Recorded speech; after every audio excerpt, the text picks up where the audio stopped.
রাজ্যে আবারও এক মা ও তার 40 দিনের কন্যা সন্তান পাচারের শিকার। জানা গেছে চরিলামের মিনুয়ারা বেগমের সাথে কমলাসাগর বিধানসভার অন্তর্গত ফুলতলি হঠাৎ কলোনি এলাকার সুরমা বেগমের ধর্ম আত্মীয় গড়ে ওঠে।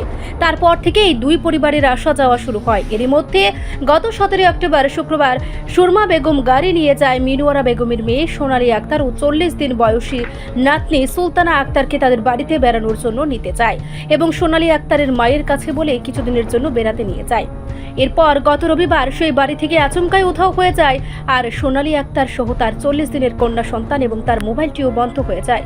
সোনালী আক্তারের মোবাইল বন্ধ থাকায় তার মায়ের মনে সন্দেহ জাগে এবং সঙ্গে সঙ্গে ছুটে যায় সুরমা বেগমের বাড়িতে এবং সেখানে গিয়ে জানতে পারে সেই বাড়িতে সোনালী আক্তার ও তার ছোট কন্যা সন্তানটি নেই। সেদিন সুরমা বেগমের কথাবার্তায় আরও সন্দেহ হয় মিনুয়ারা বেগমের। কোথাও নিজের মেয়ে এবং 40 দিনের নাতনিকে খুঁজে না পেয়ে অবশেষে মিনুয়ারা বেগম আমতলী থানায় লিখিত আকারে একটি অভিযোগ দায়ের করেন। এদিকে পুলিশের ভয়ে সুরমা বেগমও গা ঢাকা দিয়েছে। আমতলী থানার পুলিশ এই ঘটনায় সোনালী আক্তার এবং তার 40 দিনের কন্যা সন্তানকে খুঁজে বের করে জোর তদন্ত শুরু করেছে। বুধবার দুপুরে মিনুয়ারা বেগম আবার আমতলী থানায় ছুটে যান মেয়ে এবং নাতনির কোনো খোঁজ পেয়েছে কিনা। এদিন মিনুয়ারা বেগম আমতলী থানার সংবাদ মাধ্যমের দ্বারস্থ হয়ে চাঞ্চল্যকর অভিযোগ করেছেন যে ওনার মেয়ে এবং 40 দিনের নাতনিকে সুরমা বেগম চক্রান্ত করে অন্যত্র পাচার করে দিয়েছে। তাই এদিন মিনুয়ারা বেগম পুলিশ প্রশাসনের কাছে দাবি জানিয়েছেন পুলিশ যেন খুব শীঘ্রই ওনার মেয়ে এবং নাতনিকে খুঁজে বের করার জন্য ব্যবস্থা করেন। তবে রাজ্য শিশু সুরক্ষা অধিকার কমিশন রাজ্যের সমস্ত শিশুদের স্বার্থে কাজ করে যাচ্ছে। তাই এই সংবাদ প্রকাশিত হওয়ার পর শিশু সুরক্ষা ও অধিকার কমিশন 40 দিনের ছোট্ট কন্যাটির স্বার্থে কি পদক্ষেপ গ্রহণ করে সেটা এখন দেখার বিষয়।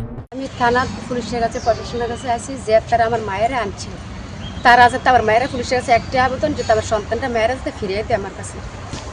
কারে কারে আনছিল? আমার মায়ে আনছে, আমার নাতি আনছে, ধর্মাত্মীয় দিল। আপনার নাতিনের বয়স কত? 40 দিন। কবে নিয়ে আইছে? গত শুক্রবার। কে নিয়ে আইছিল? ধর্ম আত্মীয় করছিল শুনি। আচ্ছা, কোন জায়গাতে বাড়ি তারা? তারা শেয়ারপুর তোমার হঠাৎ কলোনি। ফুলতলির দিকে? হ্যাঁ, ফুলতলি হঠাৎ কলোনি থেকে আমার মায়েরা কে আনছে, ধর্ম আত্মীয় করছিল।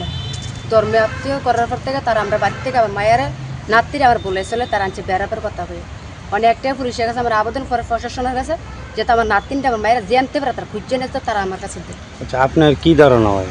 আমার ধারণা হয়তো তারা আমার মায়েরা পাচার করে দিছে আর নয়তো আমার মায়েরা কোনো বিক্রি করে দিছে। আচ্ছা, এতটুকু আমার ধারণা। আপনার মেয়ে আর নাতিনটা বিক্রি করে দিছে? হ্যাঁ, কারণ আমি মেয়ে নাতিনটা আমি চাই। যারা আনছিল এর নাম কি? হ্যাঁ, তার নাম হচ্ছে স্বামীর নাম হচ্ছে রহমান মিয়া আর মায়ের নাম হচ্ছে সুরমা বেগম। আচ্ছা আচ্ছা, কই থেকে আনছে তার আগে আনছে সোরেলা মুত্তুরমুরা থেকে। আচ্ছা, আপনার বাড়ি কি ওইখানে? হ্যাঁ, সোরেলা মুত্তুরমুরা আমার বাড়ি। আচ্ছা, পুলিশে আপনি দরখাস্ত দিছিলেন? হ্যাঁ, আমি পুলিশের কাছে আমি সোমবারে আমি দিছি, দরখাস্ত দিছি। কি কইছে পুলিশ? তারা কিছু কইছে না, তারা লইয়া আমি ফুলতলি গেছিলাম হঠাৎ করে যাওয়ার পরে তারা লগে কথা কইছে যে সোমবারে 12টার আগে যেতে তারা গার্জিয়ান যেতে থানার যেতে আইয়ে। আইছিল নি তারা? তারা আইছিলাম সঠিক আমি জানি না, আইছিলাম না আইসাম করতে পারি না। তার লাগে আমি প্রশাসনের হাতে আমি একটি অনুরোধ দাবি যাতে আমার নাতিনটা আমার মায়েরা আমার কাছে ফিরিয়ে দেয়। আপনার মেয়ের নাম কি? সোনালী আক্তার। আর আপনার নাতিনের নাম? সুন্তলা আক্তার।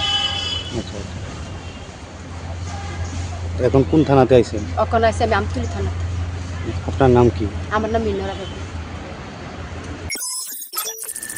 রিপোর্ট সংবাদ প্রতীক্ষা।